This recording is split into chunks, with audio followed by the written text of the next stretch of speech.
Bine v-am găsit cu ocazia lansării în România la editura Humanitas a cărții O poveste de viață și de familie a scriitoarei Brennan-Jobs, cea mai mare dintre fiicele fondatorului Apple, Steve Jobs. Nu vreau să vă spun foarte multe despre carte, ci doar că am găsit-o extrem de sensibilă, dar și foarte dură în același timp. O mărturie a vieții în preajma legendarului Steve Jobs. O viață complicată, o să vedeți. Dar pentru a afla mai multe, vă invit acum să urmăriți interviul cu autoarea Brennan-Jobs. So, Lisa, thank you very much for joining us. And thank you very much for this wonderful book.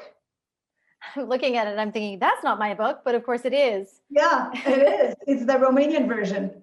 Thank you. So how would you describe this book? I think of it as I think it's a coming of age story. It's not a memoir of suffering. I happen to have a very famous father. And so it allowed me this, perversely, it allowed me this wonderful opportunity to tell a fairly normal story, you know, and to have people read it and pay attention to it. So I think maybe sometimes people think they're picking up this book about a famous man, and instead they get this book about a girl growing up, or maybe even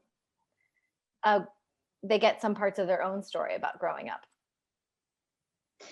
Your father asked you toward the end of his life if you are going to write about him, and you told him, no, I'm not going to write about you. So what do you think he might say now that finally you wrote about him? Oh gosh, I don't even know. I mean, I don't know. I have two thoughts about that. One is that there's this wonderful scene in this Philip Roth book called Patrimony, where Philip Roth's father is in a compromised position. He basically is old and he's getting sick and he poops in his pants and he says, please don't write about this. And Philip Roth in the book says, I won't.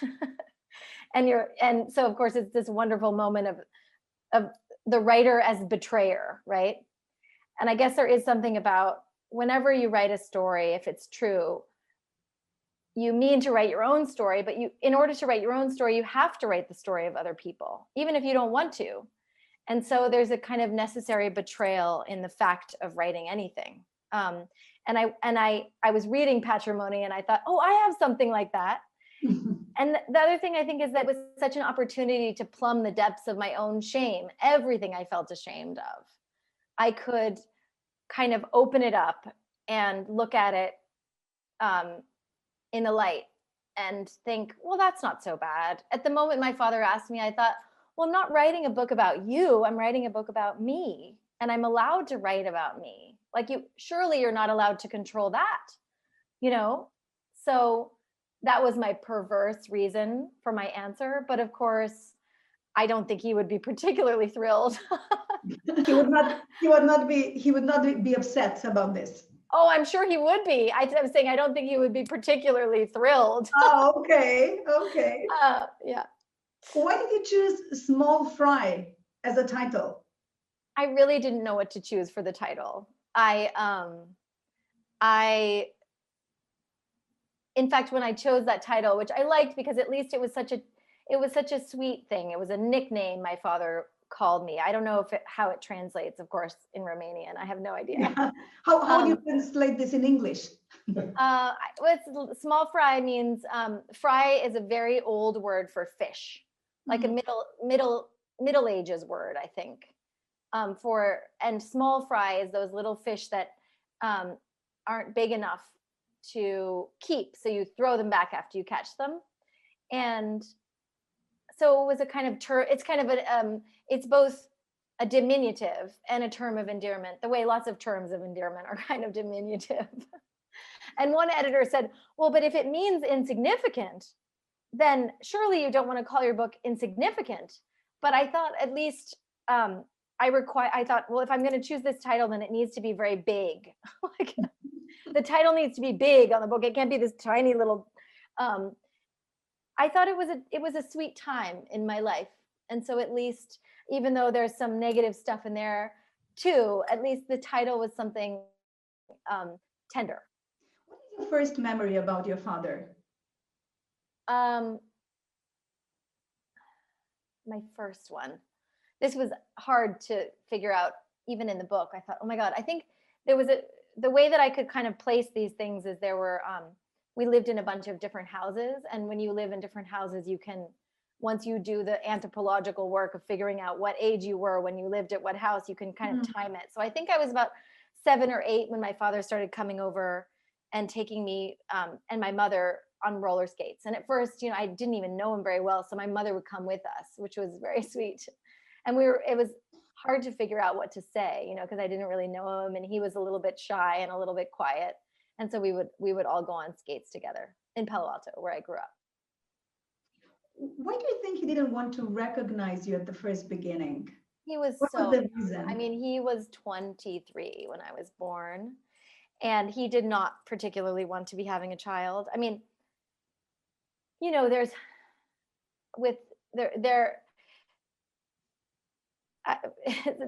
a tricky thing to say, because obviously if you have a child with someone, sometimes there's some intention behind it, but when people are so young, it's not really, I mean, I just had a child and I was 39 when I had him and still I felt too young. So I can't even imagine having a child at 23. I think it was funny when I was writing. He was not prepared for this and he was thinking just about his career or yeah, I think he wasn't prepared, and because he didn't want it, he said it wasn't true. Which is the way a lot of people function in the world, right? At a certain point he changed his mind. Yeah, because it's clear that he knew that it's true, because even if he didn't recognize it officially, he came at your house and he was taking care of you and your mother. So, well, also he came to my birth. He tried to make it on time, actually, but my mom thought, don't worry, it's not going to be for another day or two. And then I was already born when he came, but he came there to meet me. And apparently I looked exactly like him. I had like dark hair everywhere and a huge nose, you know, it was terribly obvious. So I think he just was I think people who are so young to some degree can be forgiven their mistakes, especially around children, because children are it's ludicrously difficult. Then it seemed to be very difficult for you and your mother to obtain enough money to survive from him. And I was thinking, do you think he was having a kind of a plan doing this? It was on purpose? In what sense? In sense that he was thinking that he didn't want to give you enough money all the time, or he was thinking all the time not to give you so much money. I think he was very, very tight with money, even with himself. Obviously not as much as he was with us, but he was controlling and frustrated with the situation beyond his control. I can't imagine that I really understand why he was so tight with money. It obviously would have been the right idea to make sure we had enough money to eat and to live. But I don't know what advice he was getting. I don't know what advice he was taking. I imagine that at a certain point, giving us money to live would have meant acknowledging that, in fact, I was his child. And because he was so conflicted about that fact, the rest of it was very tied in. I think that money and emotions are often tied together for people, and he was definitely not an exception to that. And later on, when you were at the university and he was cutting the money for the university, do you think it was something there about it, or? Yeah, I think that he and I got really close, and we really liked each other, and I think it was really great. And I think when I went away to college, it was, even if he wouldn't have put it into words this way, it was really very much seen as a betrayal, because I left and I wanted to go as far away as I could. I mean, I would fly home and see him. I really loved him, but I definitely had a sense of his place, which was my father, not my future, you know? And I think my leaving was I think that this has actually been talked about more recently, but I think my mom said, it's terrible when your kid leaves for college. It's terribly, terribly painful. On the other hand, I'm sure that he was proud that you were at the university, right? I'm sure he was proud. He wrote me this note actually a few years later because I'd gotten myself, I'd moved to London. This is after he'd cut my tuition, and I moved to London, and I was studying abroad, and then I got a job there. You know, I was hustling, you know. It was scary. Like, look for jobs in London, and the pay wasn't enough to support myself. But finally I found one. It was like a banking job. I mean, a friend's mother helped me interview, and I got this job. And he wrote me an email, and I wasn't able to find it, but it was like, I'm so proud of you. You got to this new place and you got yourself a job. And I didn't get help after college, financially, which I know is also a product of the economy being in a different place than it is now. But he wrote me this wonderful, full of pride letter. I can't imagine he wasn't proud of me. I did it, you know, a lot of it myself. But I think it was painful that I went away. And I think also when he couldn't have direct control over something, it was hard to just send money. That wasn't in his nature, I think. I think he really was pretty intensely involved in what he was financing.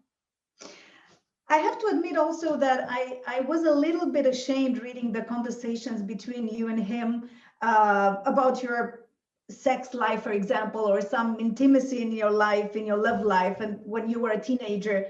How was it for you at that time? I know it's hard to write about because it seems kind of creepy, especially with me too. I think, oh, but actually he just was, that was one area where he was just kind of, honestly, for me also, because I wasn't tremendously prudish, or I didn't have a lot of shame. I don't know how my mother had raised me. It didn't feel like a big deal somehow, but I didn't have a lot of shame. And the way he was around sexuality was actually very sweet. It wasn't, I hadn't grown up with him, so it didn't feel so disgusting and creepy. It just felt sweet. It was like an area of my life where he was, in an uncomplicated way, showing that he cared about me, and that he was, you know, he's like trying to give me advice. And I just thought, eye roll, you know, no thanks. But it was still sweet that he was trying. And I think it felt like an area. And later when he was sick and older, when I was older, you know, I came back from London and I said, hey, you were always really sweet about that stuff. And he practically fell off his chair. Thank you. I was trying to be sweet. I was trying so hard. You know, for example, I thought later, he could have made me feel very ashamed about the way I'd been born, or terribly worried about getting pregnant, or, you know, like, oh no, you'll have another you, or something like that. And, you know, I had one boyfriend in college, one serious boyfriend in college, but he never did that at all. He was just concerned about whether I loved this person, and eager to know all the details. He never made, it was almost this island where there wasn't shame, where he felt like he could be sweet and be in a sort of advisory role. It was like a place where he was actually a father in an uncomplicated way, where I didn't feel like he was trying to make me feel ashamed or uncomfortable, or pushed away. The reverse, isn't it, of a lot of father-daughter relationships, where the father and daughters get along very well, except for in that area. Exactly. Yeah. He was more like a friend when you were talking about this, maybe.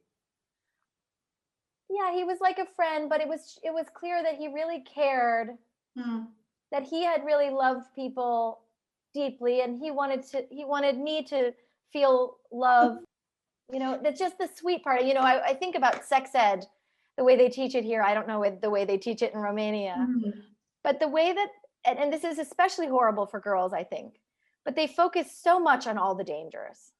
They never focus on why you would ever want to have sex, or why it's pleasurable, or what the sweetness is about loving someone, you know? And for boys, I think they kind of figure it out, but for girls, it can be kind of mysterious and terrifying. And so he was, I don't know how to say this, he was kind of the antidote to that, just bringing in the idea of sweetness and love and joy. And so in that area, he was funny, so in that, I mean, I had a crush on some guy and he was singing out, and never mind, it's just another embarrassing story. But go on. He named the Lisa computer after you. For so many years, he denied this. And finally, did you find an explanation why he was doing this? No, I mean, it was extremely painful because basically he'd abandoned me, but then he'd named this random computer that completely failed after me. And it wasn't so random in certain ways. People have reassured me. In fact, it was in some ways the predecessor to everything we have now. Like it was the first computer with an external mouse. The software worked in a particular way that then the next used, and then the current Macs use. So it was incredible, but nonetheless, it failed. It was way too expensive. And I think he was put on a different team, and then he was rooting against it or something. So it failed, right? And I kept on asking, but I didn't care because basically it meant like during the years that I was missing him, he hadn't forgotten about me. Like during the years when I, of course, desperately wanted to have a father who was not around, it meant that even though he wasn't around, even though he wasn't supporting us, I was somehow this beloved, someone so beloved that I had named a machine, So I would always ask him, like, whenever I built up the courage, hey, is that computer named after me? Like, and it's interesting because, it seems like in the book it appears like a theme, right? But you don't plan this when you're writing a book. You don't plan these themes. I remember in high school English, you like analyze the themes of a book, but it turns out lives have themes too, and so it's like this sort of string that attaches all these portions of my life is me being like, is the computer named after me? Sort of building up the courage. And he just says in the most definitive way, like, no, kid, I'm sorry. And also like, how pathetic of you. No, he said once, like, I had an ex-girlfriend named Lisa, and I asked my mother and she said, he never had a girlfriend named Lisa. But I thought, like, basically me and my mother were not cool enough to know about this girlfriend he had named Lisa, who was clearly more important to him than me, and then finally we're at this lunch with the musician Bono, and Bono asks, and I'm like, I think, oh no, another person asked, and it's going to be just another heartbreak of no, he didn't know. You might have thought he cared about me, but he didn't. And then he answers yes. And I don't know why. I mean, I figure he was ashamed of the computer for failing. That's my guess. It was a big failure. It was his biggest failure. So he decided at a certain point, the answer to that question was no. And then he just kept on lying. And you can feel it when someone's lying. But sometimes the way you feel it is you just think you're an idiot, And so it's very powerful at a certain point when someone admits somehow that they were lying, because you realize that feeling you had all along was in fact correct, and you are not crazy, and that happened again before he died. Your mother wrote also a book about him, like around two years after your dad passed away. How would you describe her book? Is it completely different from yours, or? No, I mean, I don't know. My book is, I mean, hers was very sweet, I thought, when I read it. Actually, I was very touched to understand things, and I thought how lucky I am to have, I didn't know certain things about their life together. I didn't know how, everything about how they'd lived together after or during high school, before he went to college, and how their relationship had gone on and off. So no, I thought it was very sweet. I don't know how to characterize differences. I mean, I don't know, different people. I would say mine is very much in the coming of age genre, which means it ends when I go off to college, because that's the sort of symbolic breaking point between childhood and adulthood. I mean, we all know when children go to college, they're hardly grown up, but there is something about making a choice and leaving the nest that is the sort of cutoff point of a coming of age book. And hers isn't as much a coming of age book. It's more of a memoir from beginning in teenagehood. Because we're talking about the teenagers. When you were a teenager, at some point you're moving with your father and his new family, and then I'm seeing this phrase that your stepmother is saying one time when you were in a therapy session with a family, and she said, "We are just cold people," talking about them. Was it exactly what you were feeling when you were living with them? That they were cold, that you were kind of, I don't know, something strange in their house? I mean, they had just had a kid. It was a very new marriage. I think it was a difficult time. My father's company wasn't doing so well. Oh my God, it was so hard. Later, when my father was dying, he was like, "Why was that so hard? If only there'd been a way for that to be easier." It was just so hard. It was like some sort of culture clash. I came in need of so much, and I wasn't able to get it there. And I also moved schools, I mean, it's just, I was so lonely, so hard. I don't know. We're just cold people. I think I thought it was a pretty good line. I thought, "You're welcome, stepmother, for giving you the best line in the book." I mean, she said it, but it's pretty good. I think it was basically, I was coming to them wanting, I had longed for something my whole life, which was a family that looked okay from the outside and felt okay on the inside, but I had assumed those things went together. And finally, I'm a part of this family that has this element that I've been longing for the whole time, which is my father, and it looks good. And all of my wishes stored up and gathered up for many years sort of came out. And I don't think they were in any position to fulfill them. I mean, I'm just thinking right now, this is probably out of turn, but I almost wonder what it's like for someone who is adopted later in their life, or it was almost like just so many wishes, so much mess that almost no one could have helped. It would have taken a lot to help. And I don't think they were necessarily in a position or had the desire to be able to do that. I don't know if my father really had the skills. He seemed to go in and out of being able to be warm intermittently. He just could not sustain it. And I think my stepmother was just a little bit more of a person at a remove from that warmth.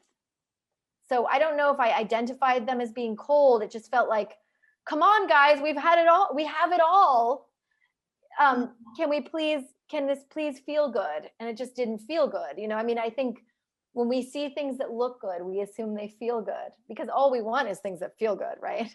Yeah. I imagine this is behind the sort of fantasy of the Kardashians or anything. It's like the outside makes us infer the inside, but of course those things don't go together. Because you're talking about your stepmother, I was reading that Stephen Jobs' wife and his sister, your aunt, when they were reading your book, they were saying that the portrayal of Steve is not the husband and the father we knew. Was he really so different for them? I mean, I think he's the same in all the other books too. I don't think so. I think, in fact, in some ways, I mean, I guess it's different if he's your father, I imagine, but that's another thing, is when someone dies, you get to keep the pieces of them that you want, and for me, this book was important as a way to live my own life the way I choose to live it, rather than in the patterns or habits or ideas that I didn't choose, right? If you go back and examine your past really carefully, you kind of, you disassemble it, and then you get to reassemble your future differently, right? So I had to look at it very closely and honestly. But everyone's going to take a different person with them and decide to keep a different person with them going forward. So that's all right. But I do think people have the right to honestly reckon with the truth for themselves. And that's a powerful thing, I think.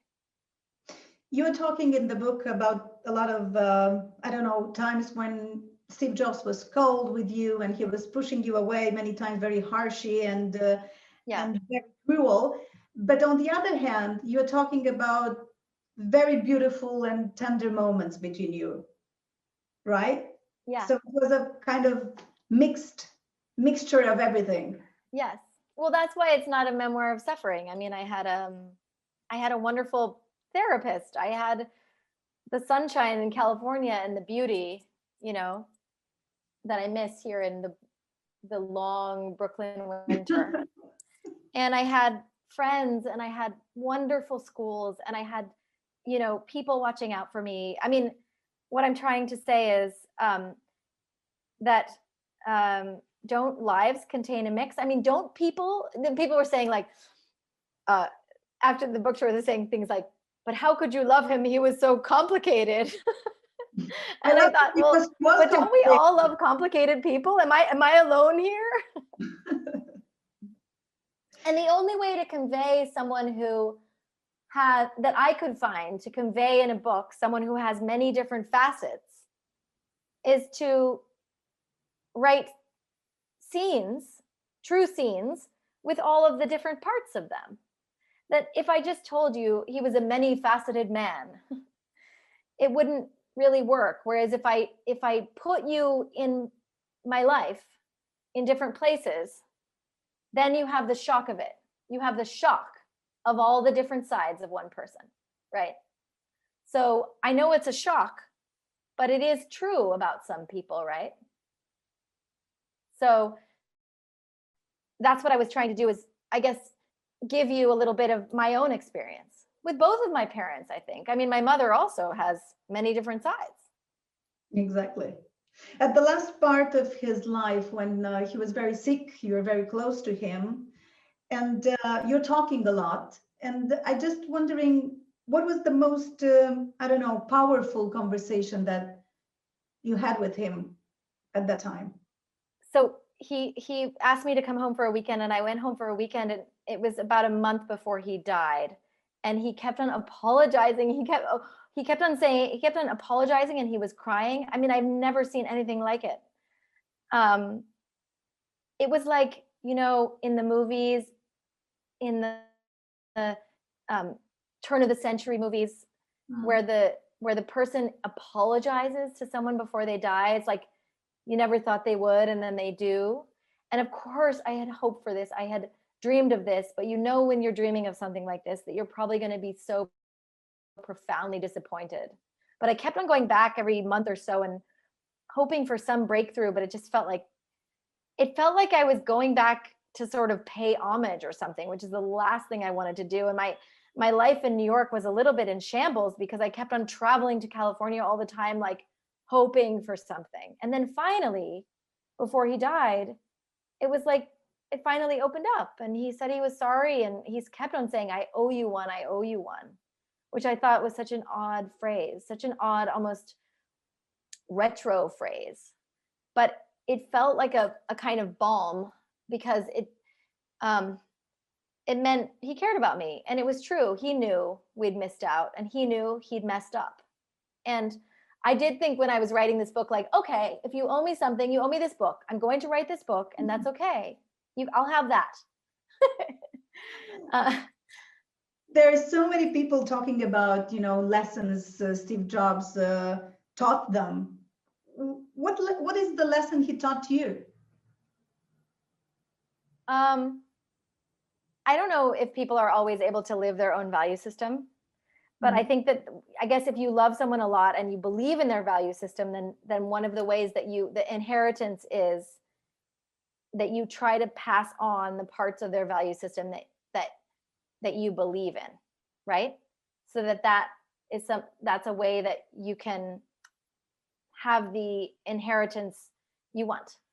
And in opposition to the whole sort of idea of wealth being the ticket to creativity or something like that. The idea that what you do in your life is what you do with your own hands. That, like, the greatest thing is to, like, make stuff. And that if you keep your life simple, Because actually, honestly, my father kept his life really, looking back, he kept it quite simple.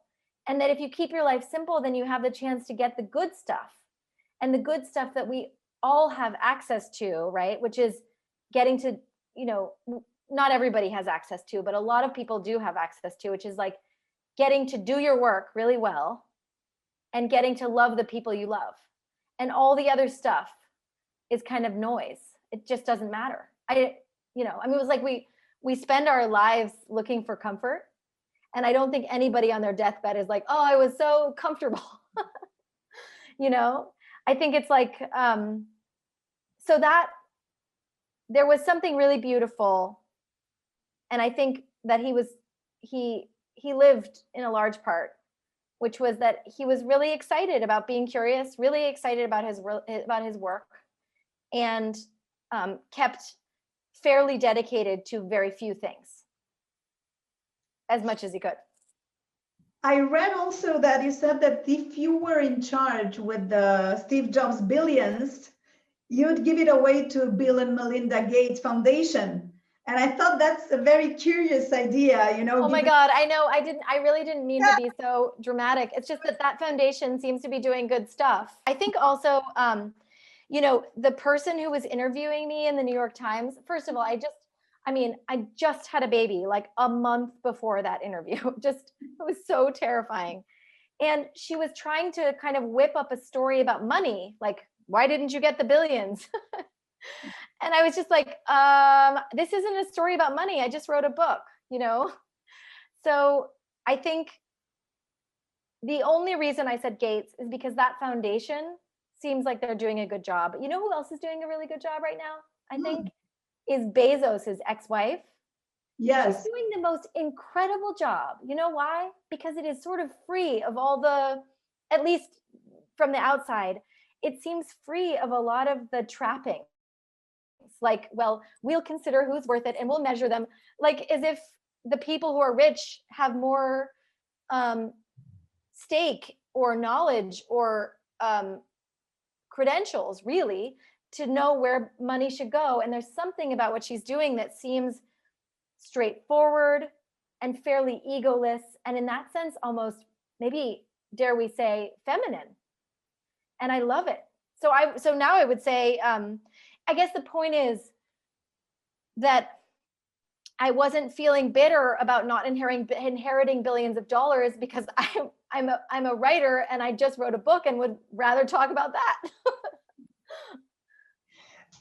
After reading your book, we know almost everything about you. I mean, at least a period of time of your life. So I was wondering, what do you know about Romania? Do you have any Romanian friends, or did you visit Romania or something? So I've been very touched because Romania has been interested in my book, and I was really touched. I haven't been to Romania. I haven't been to Romania. I haven't been that far into Europe yet. Mm-hmm. But I was reading about, the other day I was reading about your parks, that there's Romania is working on the conservation and the designation of a kind of Yellowstone park. Almost, yes. I mean, Yellowstone makes it sound like it's America. I mean, let's face it, Europe is extraordinarily beautiful and doesn't need to pretend to be America. But I thought, what amazing foresight to work on preservation before it's so threatened. And the land looked beautiful. It looked so beautiful. You have to come. You have to come. I would love to come. I mean, everyone's very wanderlusty right now, right? I mean, I'm not only planning trips in the future in my mind all day, but I'm also having extreme remorse and regret for every trip in the past I did not take when I could. So I'll be there as soon as I can. Tell me, what kind of phone do you have right now? I have a broken iPhone. I don't know which model. Okay. There's a scam caller calling me right now. Because I wanted to ask you also, what exactly from a today iPhone reminds you the most of your father? Oh, I really don't know. I'm not an expert in the technology, but of course I do love Apple products, and I buy them at full price, just FYI, when I need them, and I break them all the time. And I don't like using a cover because I think they're really nice. So then of course I break them. But I really loved the really small one because I'm fairly petite. Mhm. And I'm bummed that they're so big now. I just am like, why can't that tiny one? Do you remember that tiny curvy one? Yes, I know. Oh, that you felt almost a kind of tenderness for, which is weird. I wish that one would come back. If you have any power with Apple, if you could tell them. Yes, I will do this. But because you're saying that you're buying all these phones at full price, you know that people say that the Apple products are expensive. What do you think about it? I don't know. I really have no expertise in this realm. You're not very on social media anymore. Well, the other thing that my husband was saying is people were saying the phones were really, really expensive. But if you think about the quality of the camera and how much we all are getting out of that, it's kind of a steal. I wanted to ask you, what is the most common question that people, questioning you about your father? Oh no, you were asking me about social media. I mean, honestly, I have a baby. I just don't have time. Like I don't find it super addictive somehow. I'd like people to read my book, but I just, Facebook seems a little dodgy, and Instagram is great, but I don't post really, except for when my husband bakes bread, I post pictures of his bread and pretend that it's mine. And that's all. I'm not sure that it's compatible to be working on books and posting all the time. They seem like somewhat incompatible. But I don't know if people I think social media, it's okay to promote your book. I did, while my book was during the promotion period, I promoted as much as I humanly could. Yeah, no, it's totally okay. I did. I'm just not promoting a book right now, so I'm not really on it. I don't know what people ask me about my father. I feel like nobody's really talking about my father because we're doing things like potty training and, Thank you very much for this interview. Thank you very much for your wonderful book. Thank you so much. Everybody in Romania will read it soon. Thank you so much for having me. Thank you so much.